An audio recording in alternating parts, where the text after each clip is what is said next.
पाकातली पुरी हा साधासुधा पण अप्रतिम चवीचा पदार्थ आजकाल तसा कमीच केला जातो. पण पारंपरिक पद्धतीने केलेल्या पाकातल्या खुसखुशीत पुऱ्या खूप मस्त लागतात आणि त्या करायला फारसा वेळही लागत नाही.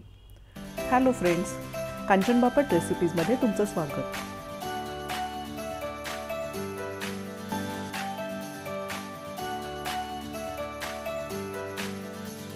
पाकातल्या पुऱ्या करायला फक्त हे एवढं साहित्य लागतं.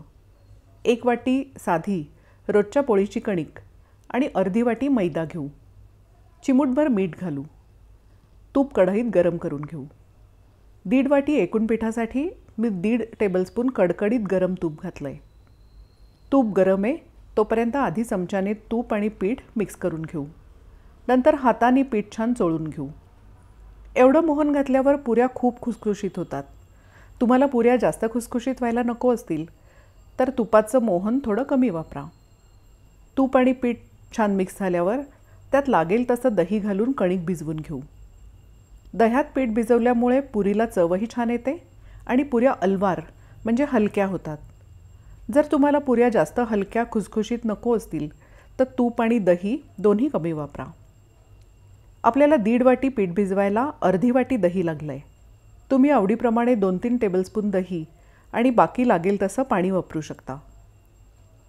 कणकेचा गोळा वळल्यावर ती छान मळून घेऊ. आपण यात कणिक आणि मैदा दोन्ही वापरलं आहे. त्याऐवजी पूर्ण कणिक किंवा पूर्ण मैदाही वापरू शकता. पिठाचा छान एकसंध गोळा मळला गेला आहे. तो आपण झाकून ठेवू. पीठ भिजतंय तोपर्यंत पाकाची तयारी करू. जाड बुडाच्या पातेल्यात साधारण पिठा एवढीच म्हणजे 1.5 वाटी साखर घेऊ. त्यात साखर बुडेल इतकं पाणी घालू. साखरेच्या अर्ध्या पाण्याने साखर व्यवस्थित भिजते. 1.5 वाटी साखरेसाठी आपण पाऊण वाटी पाणी वापरलं आहे. त्यात चिमूटभर केशर घालून मध्यम गॅसवर ठेवू. केशर वापरणं ऑप्शनल आहे. साखर विरघळेपर्यंत अधूनमधून ढवळत राहू. आपण पाक करण्यासाठी नेमकं पाणी वापरलं आहे. त्यामुळे साखर विरघळण्यासाठी सतत ढवळत राहायला लागतं. नाहीतर एकीकडे एकतारी पाक तयार होतो पण काही साखर तळाशी तशीच राहते. सगळी साखर आता विरघळली आहे आणि पाकावर फेसही आला आहे. पाकाच्या घट्टपणावरून सवयीने एकतारी पाक झालेला कळतो. पण एकतारी पाक चेक करण्याची सर्वात खात्रीची पद्धत म्हणजे पाकाचा थेंब असा ताटलीत घ्यायचा. किंचित थंड झाल्यावर बोटाला लावून अशी तार चेक करायची. हे पहा, पाकाला एक तार आलेली दिसतीये. आपण गॅस बंद करू. आतापर्यंत कणिक तासभर भिजली आहे. आपण त्याचे मध्यम आकाराचे उंडे करून घेऊ. तयार उंड्याची पोळी लाटून घेऊ.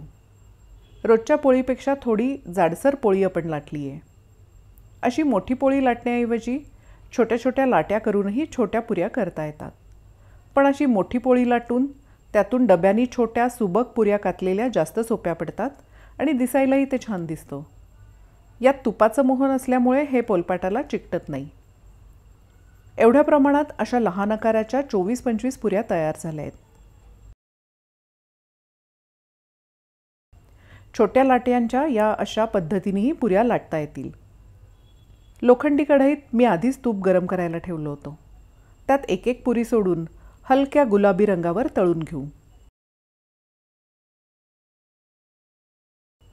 या पुऱ्या व्यवस्थित निथळून प्लेटमध्ये काढून घेऊ. तळलेल्या पुऱ्या एखाद्या डब्यात किंवा वाडग्यात अशा उभ्या करून ठेवल्या की त्यातलं बरंचसं तूप निथळून जातं. तूप निथळल्यावर पुऱ्या अशा पाकात घालून उलटसुलट करू. पुढचा घाणा तयार होईपर्यंत पुऱ्या पाकात राहू द्यायच्या. मग या पुऱ्या काढून घेऊन दुसऱ्या पुऱ्या परत पाकात घालायच्या. या पद्धतीने आपण सगळ्या पुऱ्या करून घेतल्या आहेत. आपल्या अतिशय खुसखुशीत आणि अलवार अशा पाकातल्या पुऱ्या तयार आहेत. फ्रीजशिवायही या पुऱ्या 6-7 दिवस सहज राहतात. येत्या सणासुदीसाठी किंवा मुलांच्या डब्यासाठी नक्की करून बघा. आजचा हा खास व्हिडिओ तुम्हाला कसा वाटला ते मला नक्की सांगा.